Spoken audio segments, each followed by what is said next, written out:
welcome to A Gem of a Secret podcast, Season 3. Season 3.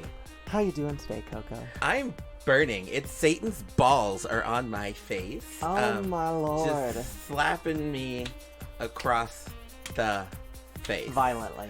Oh my goodness, seriously. And It's they smell bad. weird. Like, it's a whole image I'm giving you, listeners. Oh my gosh.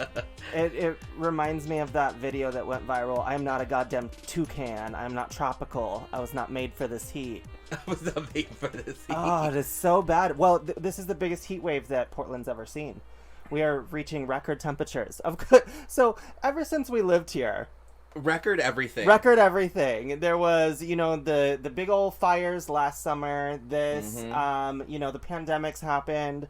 I feel like we've just kind of brought like the four horsemen of the apocalypse to Portland. I know. We're so sorry, listeners. Sorry. We did not mean to do that to you all. But seriously, I'm checking my phone exactly at the time of we were recording this. It is 106 degrees outside.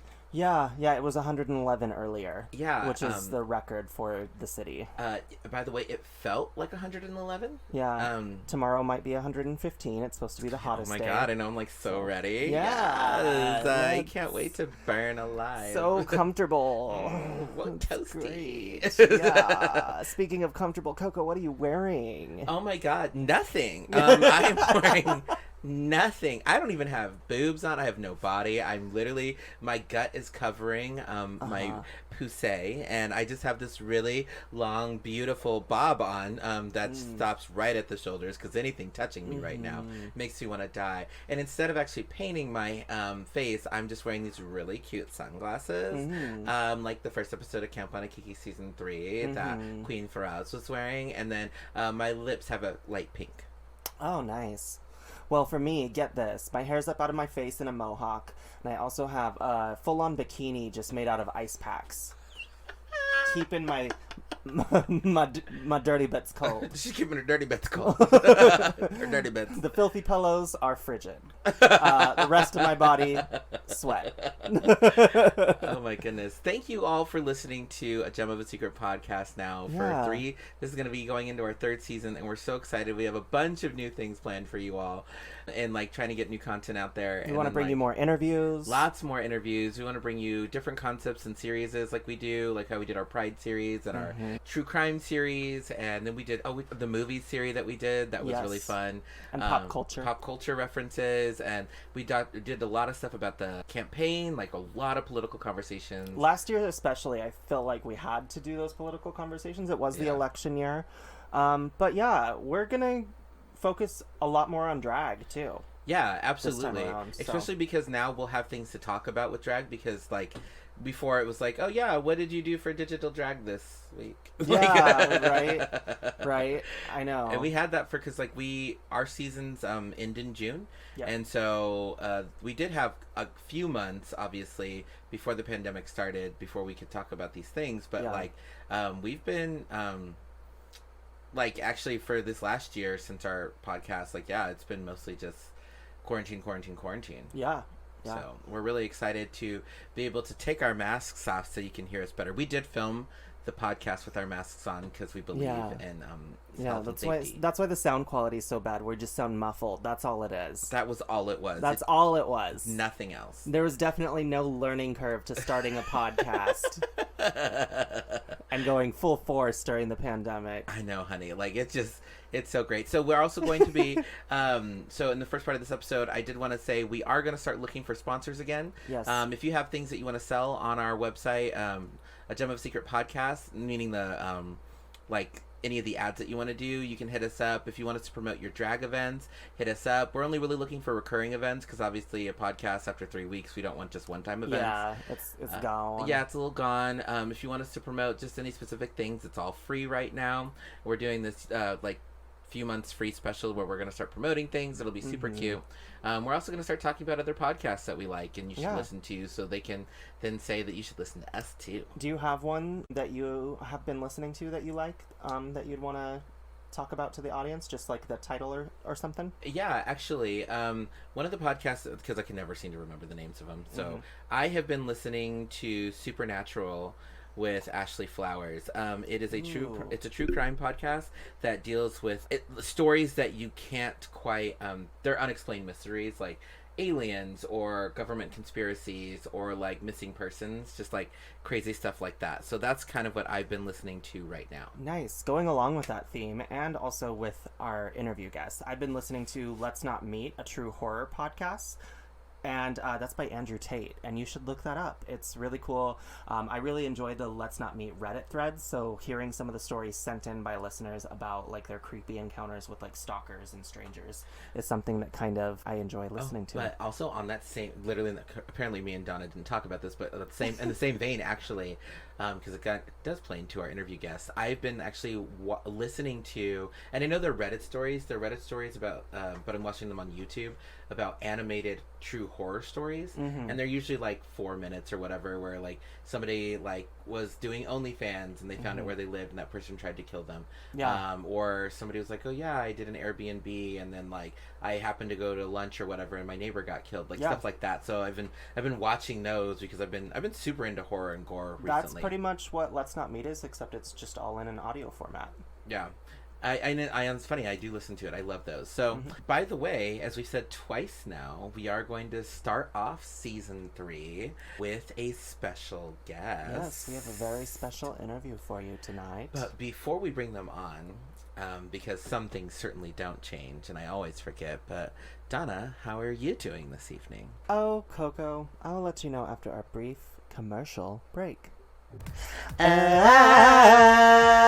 Oh, you sound so good. I know, thank you. You do too. You know where we could hear more of that at? Yeah, I just heard that they're doing drag queen karaoke every Thursday at Local Lounge. Really? Yeah, you can come. You don't have to be in drag. You sign up like regular karaoke, but they did add a new thing post-COVID to where you put a microphone condom on. That way you don't get sick. So it's safe. It is, and it's inclusive, and it's fun. 21 plus though. Yes, yeah, no minors allowed at this karaoke. Yeah, so please come, enjoy the sassy drag queens, and let's go out and sing. Maybe hear somebody better, or probably someone worse. Yeah, I mean, it's not like wicked specific. You can definitely sing whatever you want to sing at this karaoke. Yeah, vibe. Country, jazz, hip-hop, musical theater, everything's a plus. Bring your friends, let's have a good cocktail, and enjoy some karaoke. It's a podcast with Coco and Donatella podcast. Tune into What They Tell You podcast with Coco and Donatella podcast. All right, and I am feeling spooky. We have Sue from corporate here with us today. How are you doing today, Sue? Hey, Sue. Oh, I am just sweating all the makeup off that I'm not wearing right now. Oh, yes, yeah. Yeah, oh my goodness. It's, by the way, when we're filming this, listeners, it is currently, I think, 111 degrees outside right now. Mother Nature is homophobic confirmed for this to be happening during Pride Month. This weather during Pride Month, at least it waited until after Portland Pride weekend because that would have been terrible. Yeah, seriously. I mean, I guess that's a little bit. She's like, you know what? I am an ally, but one of those like ally who tolerates but not accepts. Yeah, it's conditional support.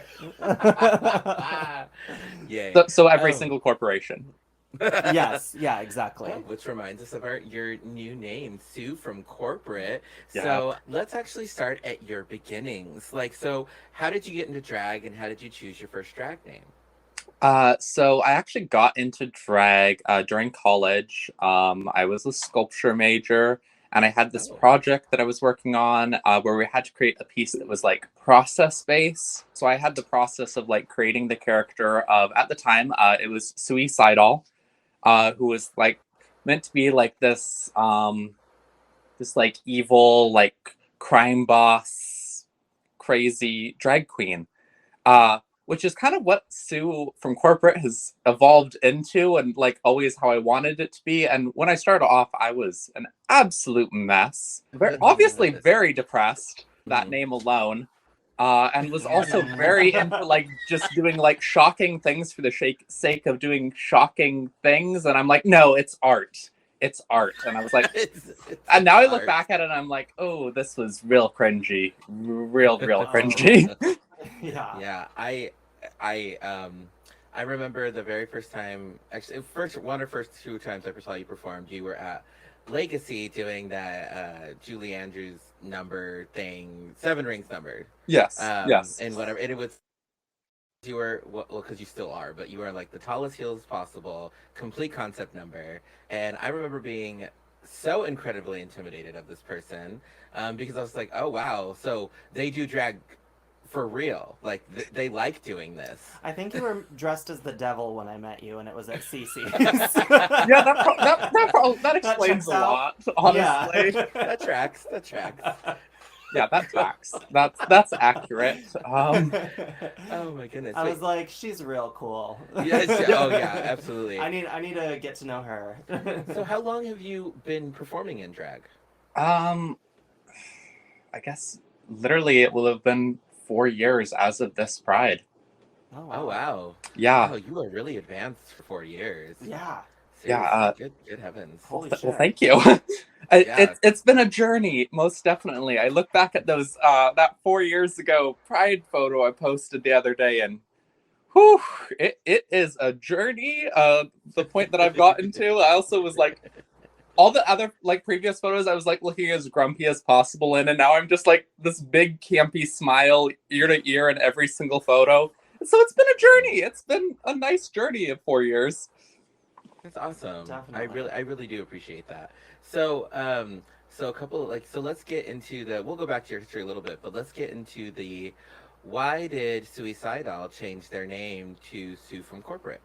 Honestly, during the pandemic, as we were all in a probably not the best headspace, I was just ready for a change in my life. I was ready for a point in which like the first thing somebody says to me when I introduce myself is, "Oh." I was very tired of getting that. "Oh." Yeah. And a very specific look. And I mean, I brought it on myself. I'm the one that chose the name and all that.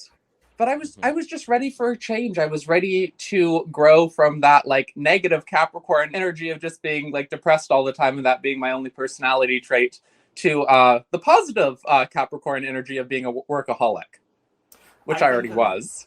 I think that So showed a lot in the changes that you've made for sure. Like the positive Capricorn energy. You are a workhorse and you construct some of the most put together, meticulous looks out of any queen in the city.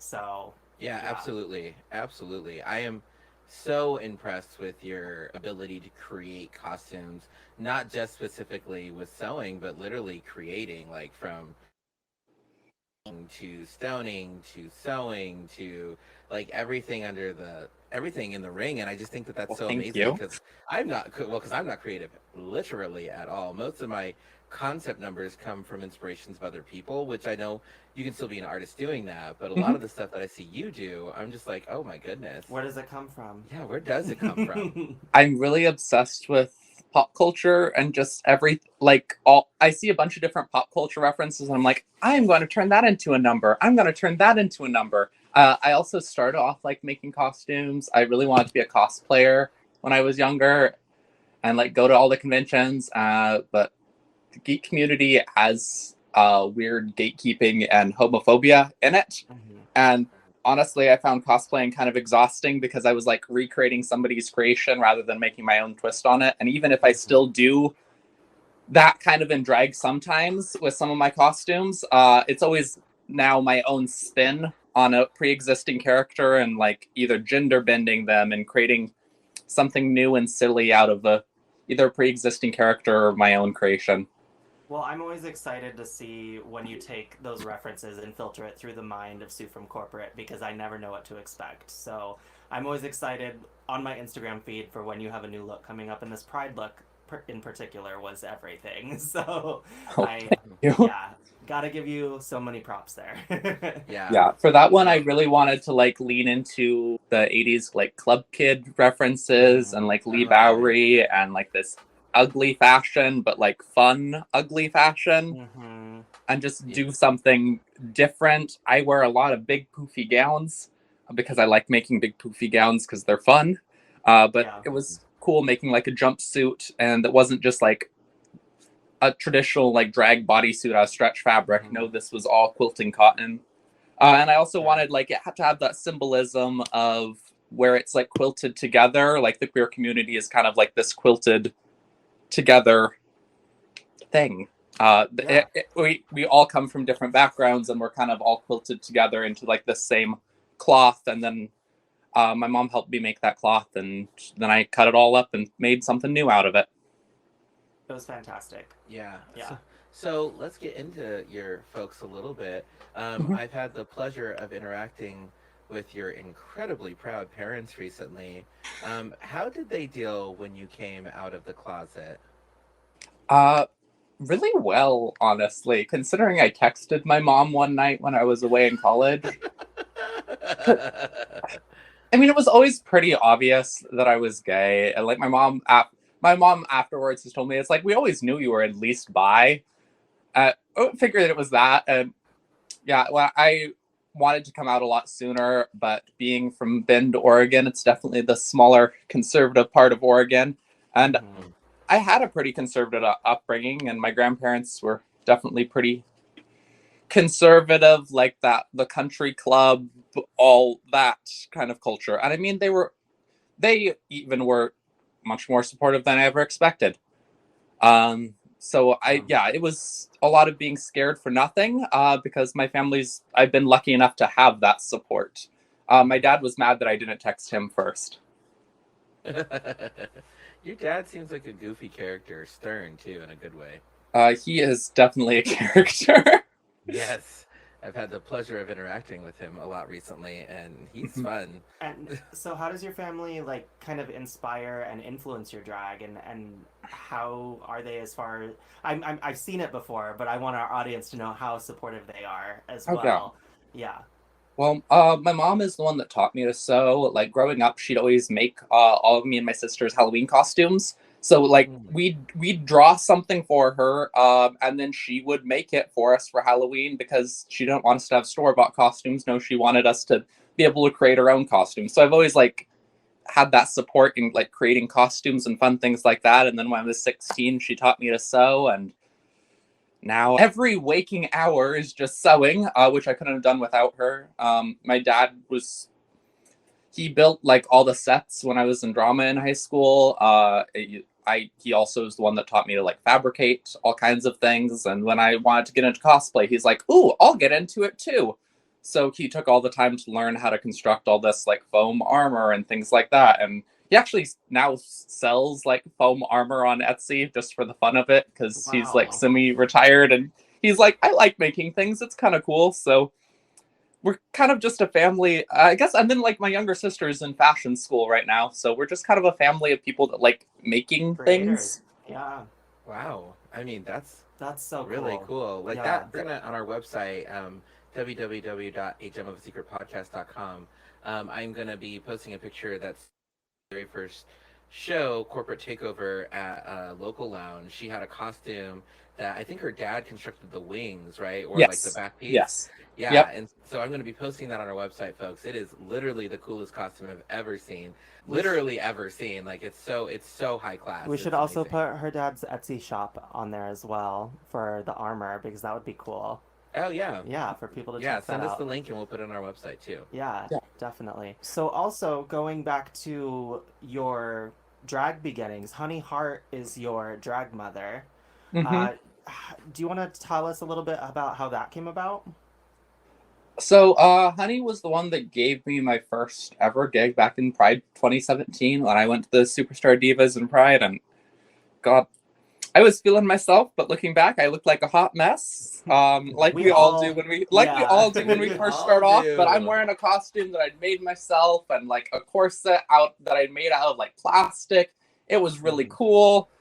And I was like, "Hi, I'd really like to perform sometime." And she gave me an opportunity to do Superstar Divas at one point, and I kept doing it. Every few months I'd come back and do it, and eventually I was in a competition called Dragathon, and she judged it for a bit of it, I think. It's been a long time. It's been a long road. I can't fully remember. I placed second in that competition, which was my first ever competition. And then the Halloween following that, actually Halloween night, very fitting for me, I know. She came up to me and adopted me, and yeah, so now I'm part of the Hart family. It was also kind of funny because apparently Valerie DeVille was going to adopt me that same night, so it was but now I'm Valerie's sister. Yeah. Instead of daughter, which is probably a better thing. I think it does work out better because it's really fascinating to see, because all three of you, Honey, even Granny B, which is Honey Hart's alternate drag persona, Valerie DeVille, and then of course too from corporate, all of you have villains, Yes. characters that you portray incredibly well. So the other question I had for you is, what did you do during quarantine to keep your creative juices flowing? At first I was like, I'm just gonna take a break from drag and let my skin recover from putting on all the foundation all the time and just work full time at the bank because I could at that point. But then I started making the digital videos and I spent a lot of time working on digital videos and creating sets to go along with the outfits and everything. And then I started making outfits again, starting back again with that 140-yard tulle ball gown that I made because I just needed a project and I was going crazy not like having a project to work on even if I couldn't wear it immediately. Yeah, that ball gown was beautiful. Beautiful.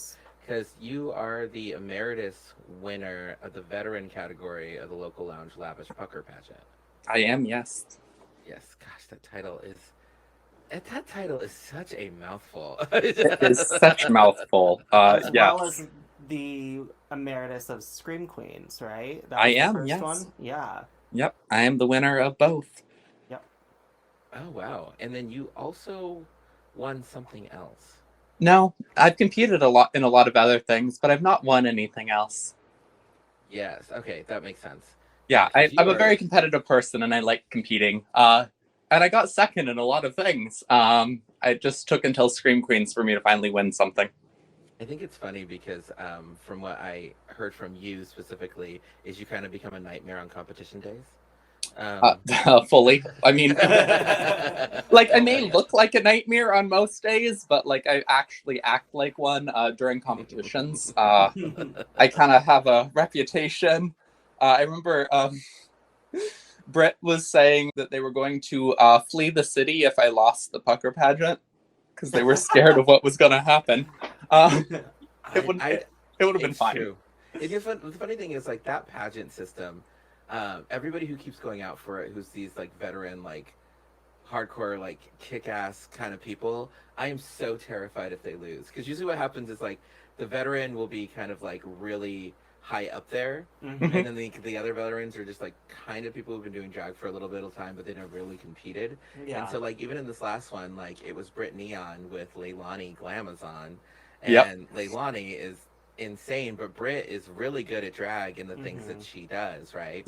And so it was really kind of neck and neck, but I like, honestly, Britt was just like, she's like, I knew I was gonna lose to her. She's like, but it was fun and it was like great, and so it worked out. Yeah. I was actually in my first ever drag competition with Britt. That's how me and Britt actually met. Oh, really? Yeah, it was during Dragathon. That's actually how a lot of us ended up meeting. Was like it was me, Britt, Bougie, Kiara. We were all competing in the same competition. I've heard lots of stories about the Dragathon days. It was a wild time. Yeah. Looking back at my makeup, it was awful, but I was still coming up with those crazy concepts, so I got second place somehow. Good for you. Awesome. So, explain to us, what was Dragathon? Where was it? It was a 10-week competition. Oof. Yep. With commitment. Long time. Yeah, I was also in my senior year of college at the time. So I was finishing getting my degree and then competing in a 10-week drag competition at the exact same time, which was super fun. It took place at like Funhouse Lounge. It was hosted by Valerie. It was produced by somebody who I'm not going to talk about. And God, yeah, it was a weekly theme, kind of like most of the competitions, where it's like you have the runway theme, you show your outfit, and then there was a theme for the performance too. So you basically have to come up with 2 different looks, and there was a panel of 3 judges. I think Honey was the resident judge. And then the other 2 would Actually, Sugar Pill was the other resident judge because Sugar Pill had won All Stars of that. Because it was like Dragathon season 6 that I did, so there was a lot of them before I did. Yeah, it's like one of the original drag competitions in Portland that just doesn't happen anymore. I was the 6th and final season, which seems fitting. Yeah. I was beat by Helena Boy.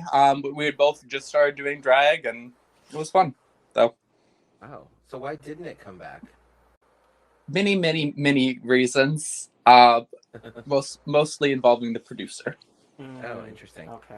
Yeah, yes. It kind of evolved. Valerie evolved it somewhat in her own way into like her comedy competition. Oh, right, because she's done a comedy competition for I think 3 years now. Yeah. I was in the second year of it. I was terrible. I was terrible. I had a few really like no, I didn't. I was in the top 2 for Dark Comedy Week, and then I lost the lip sync to EXO. I did really good the first week with my Worst Pies in London number, but then the rest of the weeks, especially Improv Week, I was bad. But it was my first attempt to actually like try doing comedy, and I was trying to force, since it was a non-elimination based competition, I was just forcing myself to do something new, and definitely pushed me to grow at that point. Makes sense. That's actually really cool. Yeah, you really have been. Everybody does know you as a person who competes in competitions. Mm-hmm. So let's get into some of the juicy stuff. How do you deal with entertainers that you don't get along with, or entertainers that don't like you? Pre-pandemic, Sue was probably kind of a nightmare on social media, and I got called out for it a few times.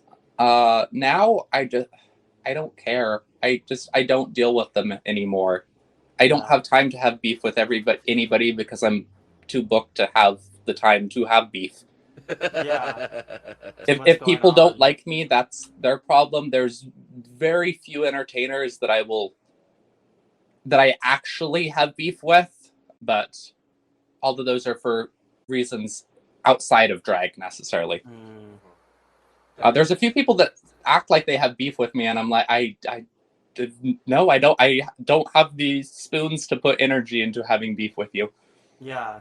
I've noticed that a lot about the Portland drag community in general. There are some people who you recognize that you have beef with, but it's just like long-standing beef that you're like, you're like in your mind, you're like, I don't really have beef with you anymore because I don't have time to. Like, I have so many other things going on. So like, we can just be quiet in each other in a dressing room. Is that good for you, or like, do you need more? Like, that's me with a few people. But other than that, there's really only one person that I like actually have beef with, and you probably know exactly who it is. But I'm not gonna say names. I have an idea. Yeah. Oh goodness. One of the other things is what advice would you give to somebody just starting out in drag? Come out and support shows that you want to be a part of. Just come out and support the scene that you want to be a part of. Because if you make yourself known, if you make yourself a presence that's coming out to these shows in drag, you show that you can pull a look, that you can look fun, that you actually care enough to come out and support the show, then people are going to take notice of that. And then just be humble. Because nobody likes the personality that all these baby queens that have developed from watching Drag Race, where it's just bitchy cockiness all the time. It's exhausting. Nobody wants to deal with that. Yeah. True.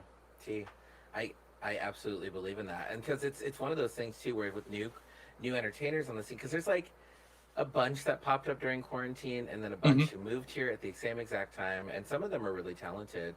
And everybody like my famous line is, you can watch the Miss Fame video and everybody can be real pretty.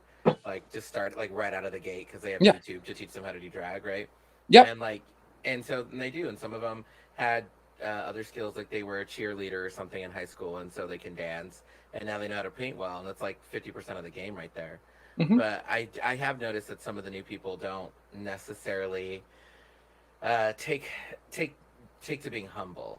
Like, it's one of those things. It's like, it's true. Like, you can see that they just don't really want to they think that they're hot shit, which we all do when we start. But that's not how you get bookings. Oh, right? yeah. No. that's not how you get bookings at all. Like, you can think you're the shit, but you're not the shit until you actually have bookings.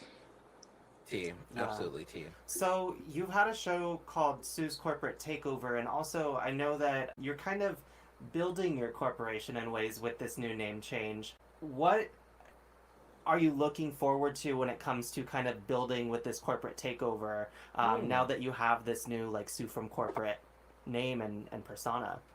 I love the branding aspect of what I can do now. All the business related puns, the fact that I can call my drag family the corporation. Yeah. That I can name my show Corporate Takeover. It's just kind of funny. I want to work into some other branding opportunities with, like, merchandise. And I mean, yeah, with Corporate Takeover, I really want it to just be my night to do a dumb theme that nobody else is going to do, and force performers to do the theme that I want to do. Yeah. Absolutely. That's great. But I also feel like themes help people grow, because that was the biggest thing with, like, me competing, is like every week was a theme, and it made me have to think of a new concept. And if you're forced to think of a new concept all the time, it pushes you to grow in ways you otherwise would not have. Because if you're just going to do the same dance mix in, like, a bodysuit, it's great and all, but it doesn't force you to grow as a performer and try new things. Yeah. Oh, it's just so rude to call out so many of the girls in the city like that too. I know. I'm gonna get canceled again. My Facebook inbox is waiting. I can't wait for the bag booking about it. Oh, it's funny how like our podcast, as it grows, there will be a person I didn't think in a million years would ever listen to us. But it'll be somebody telling them, be like, oh, by the way, they popped your name, and it'll be like oh yeah, I worked with this girl once, and that'll literally be it. And they'll be like, so you're just talking about me on the podcast? I'm like, well, I mean, in reference, I guess. Yeah, in reference. Nothing. I've always found that really interesting. I'm like, okay, well, what did you listen to what they said, or did you listen to what someone told you they said? Like, probably the later there. The later. Oh, absolutely. So we ask this fun question every time, and I want to know from you, if you get into a bar fight, what would be the 3 drag entertainers that you would like to have fight in the bar fight with you? And you also have to tell us why. Oh, that is a good one. That is a really good question. Wow. I want Click the Icon, because I feel like they're gonna, like, pull out some kicks and flips, and it's gonna turn into Mortal Kombat real quick. Yeah, there's gonna be some gymnastics with Click. I love that. Acrobatics. They're so good. I want Flawless Shade. Yeah, because everybody wants Flawless Shade to have their back. Yep. Oh yeah. She's pretty no nonsense. Yep. And Lilac, because of her really long nails. That's a good one. Like, she wears the longest nails out of, I think, any queen in Portland. I mean, I wear them on gloves, but it's gonna be a lot less effective if it's on a glove than, like, actually, like, glued to your hands. Oh, absolutely. Yeah. Those are 3 good ones. Yeah. And I like your reasoning. You had 2 that no one's ever said before, so I love that. Look at me being a trailblazer. Yeah, absolutely. A bar fight trailblazer. It's honestly, it's a really interesting question, because it has a lot to do with a person you think has your back, a person you think could maybe fight well, a person who won't, like, backstab you, like a couple of them. It's a good exercise in trust. It is a good exercise. Yeah. Who would you want a bar brawl with? Who would you want a bar brawl with? Yeah, absolutely. So a couple of other questions that we have from you. So you're a drag parent now. I am, yes. Is Fallon your first drag kid? Yes. Yeah. I had one in, like, college, but that barely counts because I barely knew what I was doing then. So I don't think it. Also, they don't perform anymore, and my name's different. So yeah, Fallon's my first drag kid. We're reinventing ourselves. They're the first member of the corporation. Yeah. Yeah, and they're getting really good at sewing. So yes, some of the stuff I've seen them create, I'm just like, wow. Yeah, they picked it up really fast. It's been nice to, like, have somebody to work on things with, that gets excited about ideas and throwing them like throwing the ideas at me. It's like, okay, can we do this? Like, they wanted to make a chainsaw hand for an Evil Dead number. We figured out how to make it. It was the first time they'd ever made a foam prop, but here we are with a hot glue gun and some a dream, and they learned really fast. And it's nice to like have somebody to have like crafting days with. That's so cool. That is cool. I wish I had any of that creativity anymore. My creativity, apparently, just because I've been watching a lot of Dragon Ball Z recently, my creativity comes from rage. You know, that's know. also very relatable. When I get mad, / when I get competitive, that's when I have my best ideas. Yeah, I think it was my drag daughter, Britt Neon. She said to me right before I got crowned from Miss Sweetheart, she said, and Britt is just notorious for saying the one thing. She's a Sagittarius, that's why. Dig into your freaking skin, and I hate her for it. Like, so she said, she's like, so when are you gonna make something new? Is what she said to me. And I got so rage pissed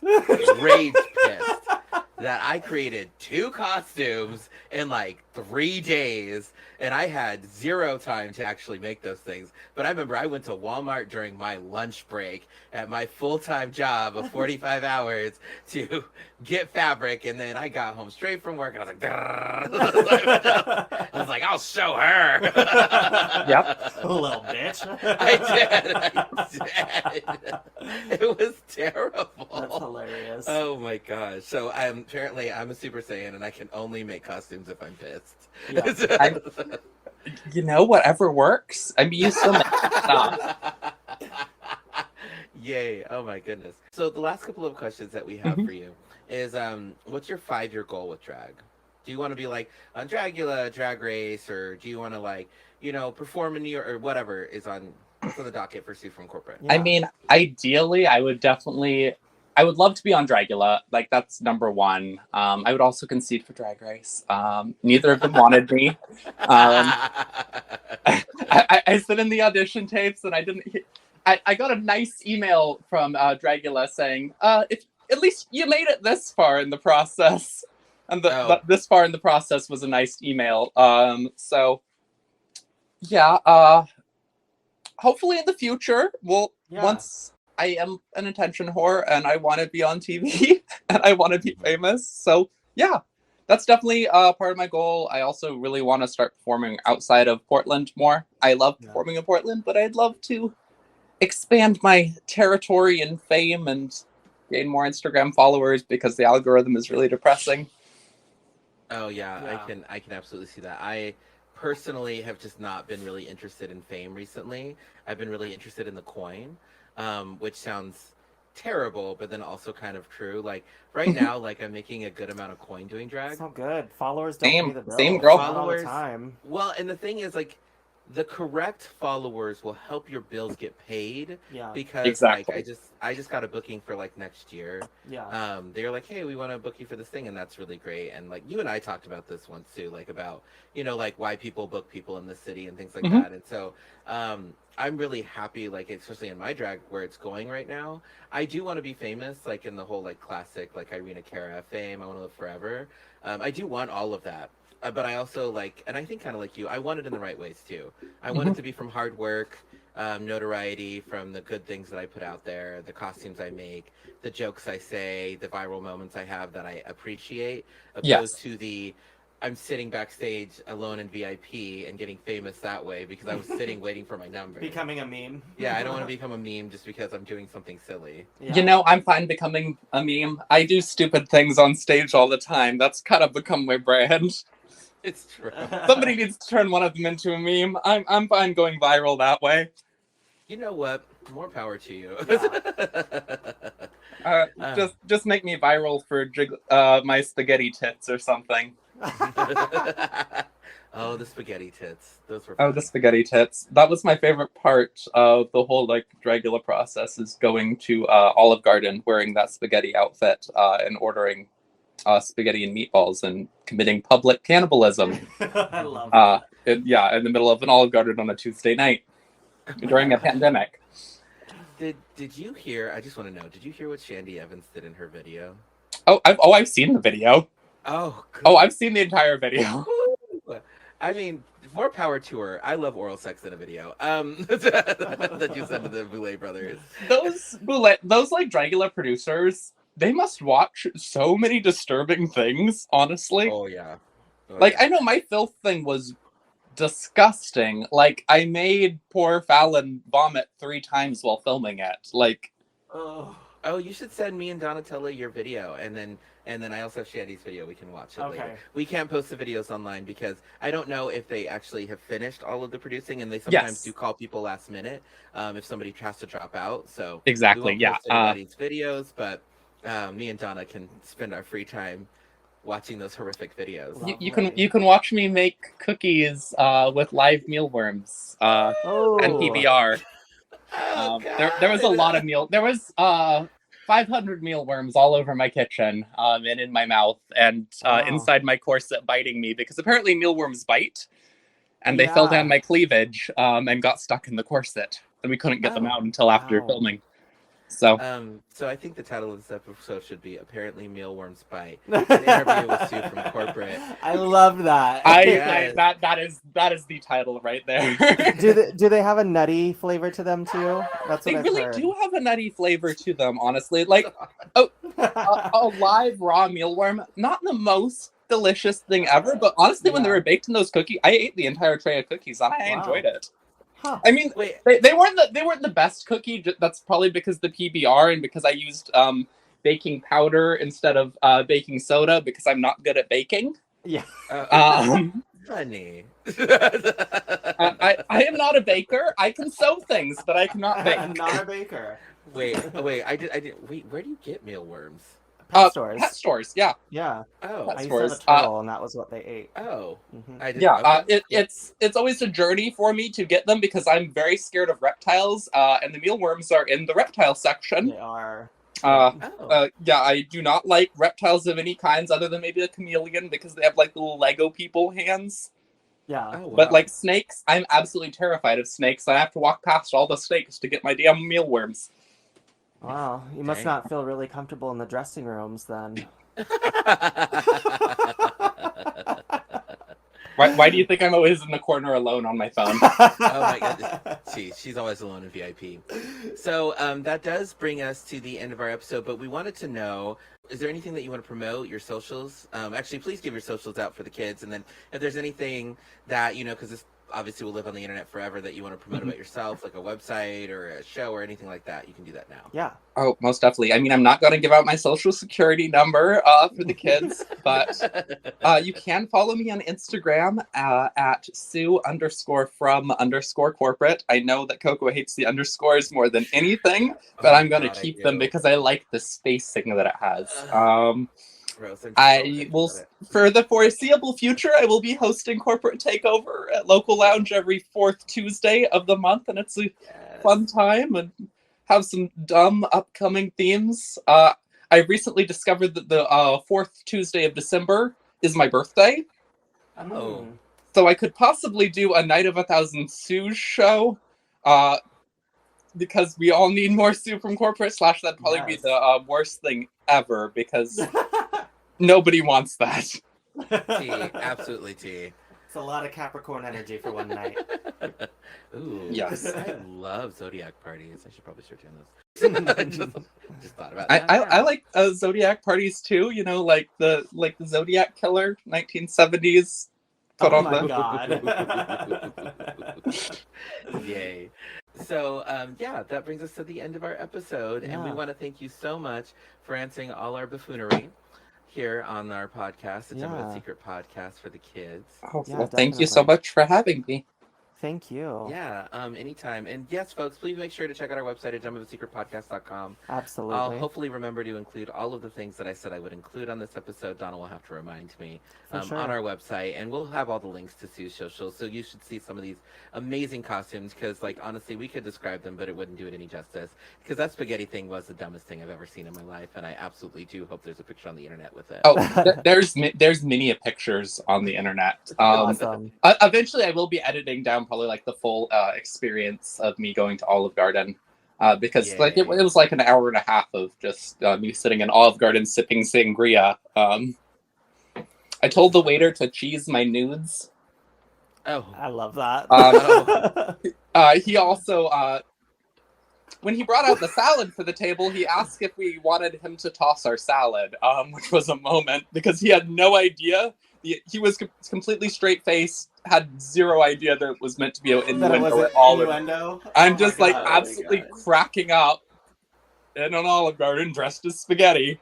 Oh gosh. Oh my gosh. Straight people they make such a ruckus. They do. It was so funny. It was such a moment. Oh, old lady outside the Olive Garden asked to take a picture, and I was like wearing these thigh-high boots, and she was telling her husband, "Make sure you get the boots." I thought she was saying, "Make sure you get the boobs," so I started to jiggle my chest. Oh, Sue.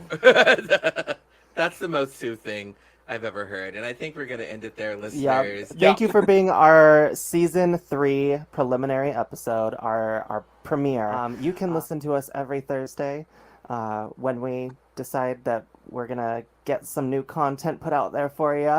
Yeah. Anywhere that you podcast at. Thank you once again for tuning in, everyone. Bye. Bye. This has been another episode of A Gem of a Secret podcast. The hosts of A Gem of a Secret podcast are Donatella My Secrets and Coco Gem Holiday. You may follow Donatella My Secrets at Donatella_My Secrets on Instagram. You may follow Coco Gem Holiday at Coco Gem Holiday on Instagram. Original music by Touche Douche and Party Favors. You can follow them respectively at The Touche Douche and at Party Favors Music on Instagram. For more exclusive content, visit www.agemofasecretpodcast.com. That is AJEM of a secret podcast.com. Be sure to tune in every week on Thursday for a new episode wherever you listen to podcasts. If you have any comments or questions, email us at agemofasecretpod@gmail.com. Please don't forget to like, rate, and subscribe. Until next time, goodbye.